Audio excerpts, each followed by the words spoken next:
ಆ, ಎಲ್ಲರಿಗೂ ನಮಸ್ಕಾರ. ಈಗ ಆಲ್ರೆಡಿ ಗೊತ್ತಿರುವ ಹಾಗೆ ಪಾರ್ಟ್ಸ್ ಆಫ್ ಸ್ಪೀಚ್ ನೋಡ್ತಾ ಇದ್ದೀವಿ, ಹೌದಾ? ಇನ್ನೇನು ಪ್ರನೌನ್ ಆಲ್ರೆಡಿ ನಾವು ನೋಡಿದ್ದೀವಿ, ವರ್ಗ ಮುಗಿಸಿದ್ದೀವಿ. ಪ್ರನೌನ್ ನೋಡ್ಬೇಕಾಗೈತಿ.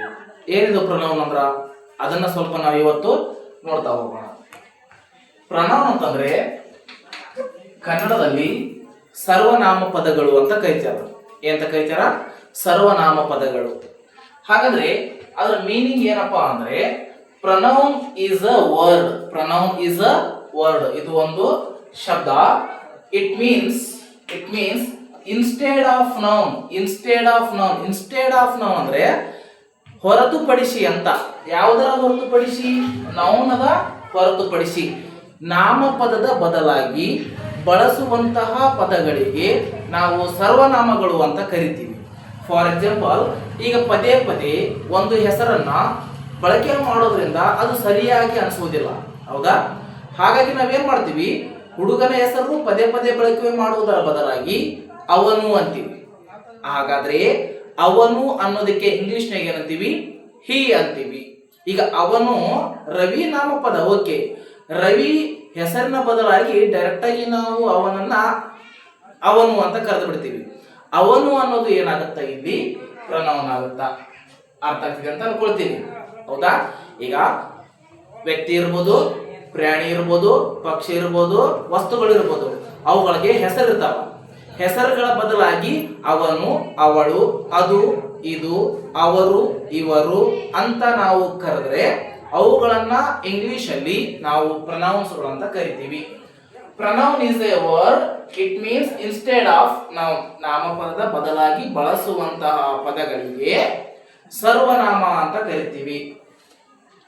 ನಾಮಪದದ ಬದಲಾಗಿ ಬಳಸುವಂತಹ ಪದಗಳಿಗೆ ಸರ್ವನಾಮ ಅಂತ ಕರಿತೀವಿ. ಎಕ್ಸಾಂಪಲ್ಸ್ ನೋಡ್ತಾ ಹೋದರೆ ಪ್ರನೌನ್ಸ್ಗಳು ಇಲ್ಲಿದಾವ. ಐ, ನಾನು. ಐ ಅಂದ್ರೆ ನಾನು, ನೋಡಿ. ಐ ನಾನು. ವಿ ನಾವು. ಒಬ್ಬರಿಗಿಂತ ಹೆಚ್ಚಿರ್ತೀವಿ ನಾವು. ಇಬ್ರು ಇರ್ತೀವಿ, ಮೂವರು ಇರ್ತೀವಿ, 10 ಜನ ಇರ್ತೀವಿ, ಅವಾಗ ನಾವು.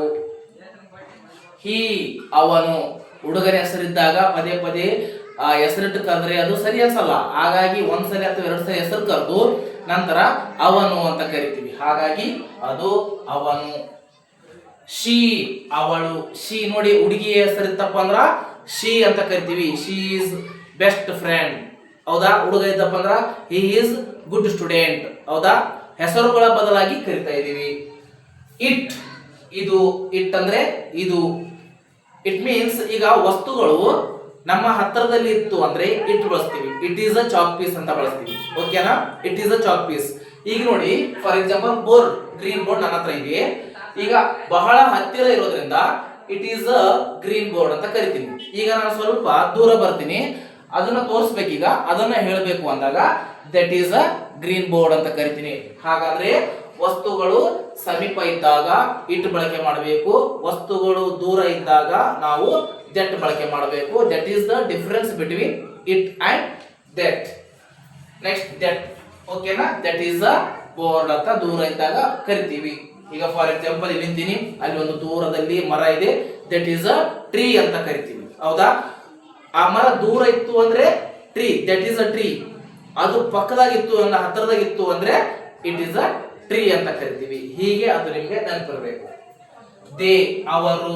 ದೂರ ಇರ್ತಾರ, ಅವರೆಲ್ಲ ದೂರ ಇರ್ತಾರ, ಒಬ್ರಿಗಿಂತ ಹೆಚ್ಚು ಜನ ಇರ್ತಾರ, ಆವಾಗ ಅವರು ಅಂತ ಕಲಿಬೇಕು.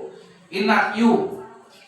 ಯು ಅಂದ್ರೆ ನೀನು ಆಗುತ್ತಾ ಮತ್ತ ನೀವು ಆಗುತ್ತಾ, ಬೋತ್ ಆರ್ ಮೀನಿಂಗ್, ಓಕೆನಾ? ಹಾಗಾಗಿ ಯು ಅಂದ್ರೆ ನೀನು ಅಂದ್ರೆ ಓಕೆ, ಮತ್ತ ನೀವು ಅಂದ್ರೆ ಓಕೆ ಅಂತ ನಾವು ಕರಿತಾ ಹೋಗ್ತೀವಿ. ಇನ್ನ ಈ ಪ್ರನೌನ್ಸ್ ಗಳನ್ನ ನೋಡಿದ ಮೇಲೆ ನಾವು ನೋಡಬೇಕಾಗಿರೋದು ಅವುಗಳನ್ನ ಎಕ್ಸಾಂಪಲ್ ಆಗಿ ಸೆಂಟೆನ್ಸ್ ಗಳಲ್ಲಿ ಹೇಗೆ ಬಳಕೆ ಮಾಡ್ತೀವಿ, ಎಲ್ಲೆಲ್ಲಿ ಬಳಕೆ ಮಾಡ್ತೀವಿ ಅಂತ ನೋಡೋಣ, ಓಕೆನಾ? ಹಾಗಾದ್ರೆ Ravi is a good boy. Ravi is a good boy. He is a good boy. ನೋಡಿ, ರವಿಯ ಬದಲಾಗಿ ನಾನು ಮುಂದಿನ ವಾಕ್ಯದಲ್ಲಿ ಹಿ ತಗೊಂಡೆ, ಹೌದಾ? ಹಿ ಅನ್ನೋದು ಏನಾಗುತ್ತಾ? ಪ್ರನೌನ್ ಆಗುತ್ತಾ? ನೆನ್ಪಿಟ್ಕೊಳ್ರಿ, ಓಕೆ? ಇಲ್ಲಿ ನೋಡ್ರಿ, ಎರಡನೇ ವಾಕ್ಯದಾಗ Rekha is a beautiful girl. Who is she is a Rekha. ಹೆಂಗದಳ, ಬ್ಯೂಟಿಫುಲ್ ಅದಳ. ಪದೇ ಪದೇ ನಾವು ರೇಖನನ್ನ ಹೇಳ್ತಾ ಹೋದ್ರೆ ಏನಾಗುತ್ತೆ ಅಂದ್ರೆ ಅದು ಸಮಂಜಸ ಅನ್ಸಲ್ಲ. ಹಾಗಾಗಿ ರೇಖಳ ಬದಲಾಗಿ ನಾವು ಒಂದು ಸಲ ಎರಡು ಸಲ ರೇಖಾ ಅಂತ ತಗೊಂಡು ನೆಕ್ಸ್ಟ್ ಬಾರಿ ಏನಂತೀವಪ್ಪ ಅಂದ್ರೆ she is a beautiful girl, she is a good girl ಅಂತ ಕರಿತಾ ಹೋಗ್ತೀವಿ. ಆವಾಗ ರೇಖಳ ಬದಲಾಗಿ ಶಿ ಅನ್ನು ತಗೊಳ್ತಾ ಇದ್ದೀವಿ. ಶಿ ಏನಾಗುತ್ತೆ, ಪ್ರನೌನ್ ಆಗುತ್ತೆ. ಅರ್ಥ ಆಗತ್ತೆ ಅಂತ ಅನ್ಕೊಳ್ತಾ ಇದ್ದೀನಿ. ನೋಡಿ, ಒಂದೊಂದು ಒಂದೊಂದು ಒಂದೊಂದು ನಾವು ಅರ್ಥ ಮಾಡ್ಕೊಂತ ಹೋಗಬೇಕು. ಪಾರ್ಟ್ಸ್ ಆಫ್ ಸ್ಪೀಚ್ ಕರೆಕ್ಟ್ ಆಗಿ ಕಲ್ತಿದ್ದೆ ಆದ್ರೆ ಮುಂದೆ ನಮ್ಗೆ ಏನಾಗುತ್ತಪ್ಪ ಅಂದ್ರೆ ವಾಕ್ಯ ಬಂದ್ಗಟ್ಟಿನ ಆ ವಾಕ್ಯದಾಗ ಏನೇನಿದಾವ, ಆ ವಾಕ್ಯದಾಗ ಏನೇನಿದಾವ ಅನ್ನೋದು ಗೊತ್ತಾಗುತ್ತೆ. ಮುಂದುವರೆದ ಎಕ್ಸಾಂಪಲ್ ನೋಡ್ತಾ ಹೋದ್ರ that is a new car ಹೇಳಿದೆ ನಾನು. ಈಗ ನಮ್ಮಿಂದ ಸ್ವಲ್ಪ ದೂರದಲ್ಲಿ ಒಂದು ಕಾರ್ ಇದೆ, ಆ ಕಾರು ದೂರದಲ್ಲಿದೆ, ಹಾಗಾಗಿ that is a new car ಅಂತೀವಿ. ಅದೇ ಒಂದು ವೇಳೆ ಆ ಕಾರ್ ನನ್ನ ಪಕ್ಕದಾಗಿತ್ತಪ್ಪ ಅಂದ್ರೆ it is a new car ಅಂತೀವಿ. ಅದು ನೆನ್ಪಿಟ್ಕೋಬೇಕು ನೀವು. ಅರ್ಥ ಆಗ್ತಿದೆಯಾ? ಇನ್ನ ದೇ ಅಂದ್ರ ಅವರು, ದೇ ಆರ್ ಗುಡ್ ಫ್ರೆಂಡ್ಸ್ ಅಂತ. ದೇ ಆರ್ ಗುಡ್ ಫ್ರೆಂಡ್ಸ್, ಅವರು ಒಳ್ಳೆಯ ಗೆಳೆಯರಿದಾರ, ಉತ್ತಮ ಗೆಳೆಯರಿದಾರ ಅಂತ. ಒಬ್ಬರಿಗಿಂತ ಹೆಚ್ಚಿದ್ದಾಗ ನಾವು ದೇ ಅನ್ನ ಬಳಕೆ ಮಾಡ್ತೀವಿ, ಅದು ಸ್ವಲ್ಪ ದೂರದಲ್ಲಿದ್ದಾಗ. ಓಕೆನಾ? You are my best friend or you are my best brother ಅಂತ. ಯು ಅಂದ್ರೆ ನೀನು ಅರ್ಥ ಕೊಡುತ್ತೆ, ನೀವು ಅರ್ಥ ಕೊಡುತ್ತೆ. Both are meaning. ಓಕೆ, ಈಗ ಸಿಂಗುಲರ್ ಇದ್ದಾಗೂ ನೀನು ಅಂತ ಬಳಸಬೇಕಾದ್ರೆ ಯು ಅಂತ ಬಳಸಬೇಕು. ಒಬ್ಬರಿಗಿಂತ ಹೆಚ್ಚು ಜನ ಅಲ್ಲಿ ಇದ್ದಾಗ ನೀವು ಅಂತ ಬಳಸಬೇಕಾದಾಗೂ ಸಹ ಯು ಅಂತಾನೆ ಬಳಸಬೇಕು. ಎರಡು ಮೀನಿಂಗ್ ಅದು ಕೊಡ್ತಾ ಹೋಗುತ್ತೆ. ಇನ್ನ ಕೊನೆಯದಾಗಿ it is my new bag ಅಂತ. It's a my new bag. ಇದು ನನ್ನ ಪಕ್ಕದಾಗ ಐತಿ ಈಗ ಬ್ಯಾಗು, ಈ ನನಗೆ ಇದು ಹೊಸ ಬ್ಯಾಗು ಅನ್ನೋದಕ್ಕೆ ನಾನು ಏನಂತೀನಿ, it is a new bag. ನೋಡಿ, ಒಂದೊಂದನ್ನ ಬಹಳ ನೀಟಾಗಿ ಅರ್ಥ ಮಾಡ್ಕೊಂತ ಹೋಗಬೇಕು. ನೌನ್ ಅಂದ್ರ ಏನು, ನಾಮಪದ. ಏನೇ ಇರಲಿ ಹೆಸರುಗಳನ್ನ ಸೂಚಿಸುವ ಪದಗಳಿಗೆ ನಾಮಪದ ಅಂತೀವಿ. ಸಿಂಪಲ್, ಮುಗೀತಿ. ಹಾಗಾದ್ರೆ ನಿಮ್ ಕಣ್ಣು ಮುಂದೆ ಬರ್ತಾವೆ ಈಗ ಏನು, ವ್ಯಕ್ತಿ ಹೆಸರು, ಪ್ರಾಣಿ ಹೆಸರು, ವಸ್ತುಗಳ ಹೆಸರು, ಪಕ್ಷಿಗಳ ಹೆಸರು ಎಲ್ಲವೂ ಬಂದು ಎಲ್ಲಾ ಹೆಸರುಗಳೆಲ್ಲವೂ ನಾಮಪದ ಆಗ್ತಾವ, ನೌನ್ಸ್ ಆಗ್ತಾವ. ಆದ್ರೆ ಆ ಹೆಸರುಗಳ ಬದಲಾಗಿ ನಾವು ಕರಿತೀವಿ ಕೆಲವೊಂದಿಷ್ಟು. ಅದು, ಇದು, ಅವನು, ಇವನು, ಅವಳು, ಇವಳು, ಅವರು, ಇವರು, ಇವೆಲ್ಲವೂ ಪ್ರನೌನ್ ಆಗ್ತಾವ. ಇನ್ನು ವರ್ಬ್ ನೋಡಿದೀವಿ. ವರ್ಬ್ ಅಂದ್ರ ಕ್ರಿಯಾಪದ, ಏನು, ಕ್ರಿಯೆಯನ್ನ ಸೂಚಿಸುವ ಪದ. ವರ್ಬ್ ಇಸ್ ಆಕ್ಷನ್ ವರ್ಡ್ ಅಂತ ಕರಿತೀವಿ. ಅಲ್ಲಿ ನೋಡ್ರಿ, ವರ್ಬ್ ಅಂದ ತಕ್ಷಣ ನಾನು ಏನ್ ಮಾಡ್ತಾ ಇದ್ದೀನಿ ಅನ್ನೋದು ಅದೆಲ್ಲವೂ ವರ್ಬ್ ಆಗುತ್ತೆ. ಫಾರ್ ಎಕ್ಸಾಂಪಲ್, ಈಗ ನೀನೇನ್ ಮಾಡ್ತಾ ಇದೀಯಾ, ನೀನು ಮೊಬೈಲ್ ನೋಡ್ತಾ ಇದೀವ, ವಾಚ್ ಮಾಡ್ತಾ ಇದೀಯ, ವಾಚ್ ಅಂದ್ರೆ ನೋಡ್ತಾ ಇದೀಯ, ವಾಚ್ ಅನ್ನೋದು ಸಹ ವರ್ಬ್ ಆಗುತ್ತಾ. ಕೇಳ್ತಾ ಇದೀಯ, ಲಿಸನ್ ಕೇಳ್ತಾ ಇದೀಯ, ಕೇಳೋದು ಸಹ ಏನಾಗುತ್ತಾ, ವರ್ಬ್ ಆಗುತ್ತಾ.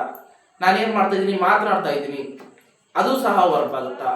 ನಾ ಆಕ್ಷನ್ ಮಾಡ್ತಾ ಇದ್ದೀನಿ, ಈಗ ಆಕ್ಷನ್ ಅನ್ನೋದು ಸಹ ವರ್ಬ್ ಆಗುತ್ತಾ. ಅರ್ಥ ಆಗ್ತಿದೆಯಾ? ಹೀಗೆ ನಾವು ಕಂಪ್ಲೀಟ್ ಆಗಿ ಪಾರ್ಟ್ಸ್ ಆಫ್ ಸ್ಪೀಚ್ ಅನ್ನ ತಿಳ್ಕೊಳ್ಳೇಬೇಕಾಗುತ್ತಾ. ಫಸ್ಟ್ ಬರೋದು ನೌನ್, ಫಸ್ಟ್ ಬರೋದು ಯಾವುದು, ನೌನ್. ಸೆಕೆಂಡ್ ಬರೋದು ಪ್ರನೌನ್, ಇವತ್ತು ನೋಡಿದೀವಿ ಹೌದಾ. ಈಗ ನೋಡ್ತಾ ಇದೀವಿ ಪ್ರನೌನ್. ನೆಕ್ಸ್ಟ್ ಬಂದಿದ್ದು ಯಾವುದು, ವರ್ಬ್. ಇನ್ನ ನೆಕ್ಸ್ಟ್ ಬರೋದು ಯಾವುದಪ್ಪ ಮುಂದಿನ ತರಗತಿಯಾಗಪ್ಪ ಅಂದ್ರ ಅಡ್ವರ್ಬ್ ಬರುತ್ತೆ. ಇದು ಬಹಳ ಇಂಪಾರ್ಟೆಂಟ್. ಯಾಕಂದ್ರೆ ಈಗ 10ನೇ ಕ್ಲಾಸ್ ಎಕ್ಸಾಮ್ ಬರ್ತಕ್ಕಂತಹ ಮಕ್ಕಳಿಗೆ ಇದರಿಂದ 1 ಮಾರ್ಕ್ಸ್ ಫಿಕ್ಸ್ ಇರುತ್ತೆ. ಅದು ಅರ್ಥ ಆಗ್ತಿದೆಯಾ? ಸೊ ಹಾಗಾಗಿ ಇದು ಸಹ ಏನಾಗುತ್ತೆ ಅಂತಂದ್ರೆ ಬಹಳ ಇಂಪಾರ್ಟೆಂಟ್ ಆಗುತ್ತೆ. ಈ ಮುಂದಿನ ತರಗತಿ ನಿಮ್ಗೆ ಏನಾದ್ರೂ ಬರಬೇಕು ಆಗಿತ್ತು ಅಂತಂದ್ರೆ ನೀವು ನಮ್ಮ ಚಾನಲ್ ಅನ್ನ ಸಬ್ಸ್ಕ್ರೈಬ್ ಮಾಡ್ಕೋಬೇಕು, ಮಾಡ್ಕೊಂಡು ವಾಚ್ ಮಾಡಬೇಕು. ಕೇವಲ ನೋಡಿ ಬಿಡಬೇಡಿ. ನೋಡಿ, ಇದು ಒಂದು ಏನಿದೆ ಬೋರ್ಡ್ ತುಂಬಾ ಬರೆದು ಬಿಟ್ಟಿದ್ದೀನಿ ಹೌದಾ. ಇದನ್ನ ಒಂದು ಸ್ಕ್ರೀನ್ ಶಾಟ್ ತಕೊಳ್ಳಿ ಅಥವಾ ಒಂದ್ ಸ್ವಲ್ಪ ನೋಟ್ ಮಾಡ್ಕೊಂಬಿಡಿ. 1 ಪೇಜ್ ಆಗುತ್ತೆ, ಹೆಚ್ಚಿಗೆ ಆಗುತ್ತಾ, ಆಗಲ್ಲ. ಮುಗಿದೋಯ್ತು, ಫುಲ್ ಕ್ಲಿಯರ್ ಇದೆ ನೋಡ್ರಿ. ಪ್ರನೌನ್ ಅಂದ್ರೆ ಏನು, ಅವು ಯಾವ್ಯಾವು, ಎಕ್ಸಾಂಪಲ್ ಮುಗಿ. ನೀವು ಎಲ್ಲಿ ಹೋದ್ರು ಸಹ ಇಷ್ಟೇ ಕೇಳೋದು ಪ್ರನೌನ್ದಾಗ. ಅರ್ಥ ಆಗ್ತಿದೆಯಾ? ಹಾಗಾಗಿ ಇವೆಲ್ಲವುಗಳನ್ನ ನೋಟ್ ಮಾಡ್ಕೊಳ್ಳಿ. ನೋಟ್ ಮಾಡ್ಕೊಂಡು ನೀವು ಒಂದು ಸಪ್ರೇಟ್ ನೋಟ್ ಮಾಡಿಬಿಡಿ, ಒಂದು 100 ಪೇಜ್ ಅಥವಾ 200 ಪೇಜ್ ನೋಟ್ ಮಾಡ್ಕೊಳ್ಳಿ. ನೋಟ್ ಮಾಡ್ಕೊಂಡು ಇದನ್ನ 1 by 1 ನೋಡ್ತಾ ಹೋಗಿ, ಹಚ್ತಾ ಹೋಗಿ. ಫ್ರೀ ಇದ್ದಾಗ ಎಲ್ಲ ಅಷ್ಟನ್ನ ರಿವಿಷನ್ ಮಾಡ್ತಾ ಹೋಗಿ. ಮುಂದಿನ ವಿಡಿಯೋ ಮತ್ತೆ ನೆಕ್ಸ್ಟ್ ಬರುತ್ತಾ, ಅಲ್ಲಿವರೆಗೆ ನೀವು ಇದನ್ನೆಲ್ಲ ರಿವಿಷನ್ ಮಾಡ್ಕೊಳ್ಳಿ. ಏನಾದರೂ ಡೌಟ್ಸ್ ಇದ್ರೆ ನೀವು ಕಮೆಂಟ್ ಮೂಲಕ ತಿಳಿಸಬಹುದು. ಧನ್ಯವಾದ.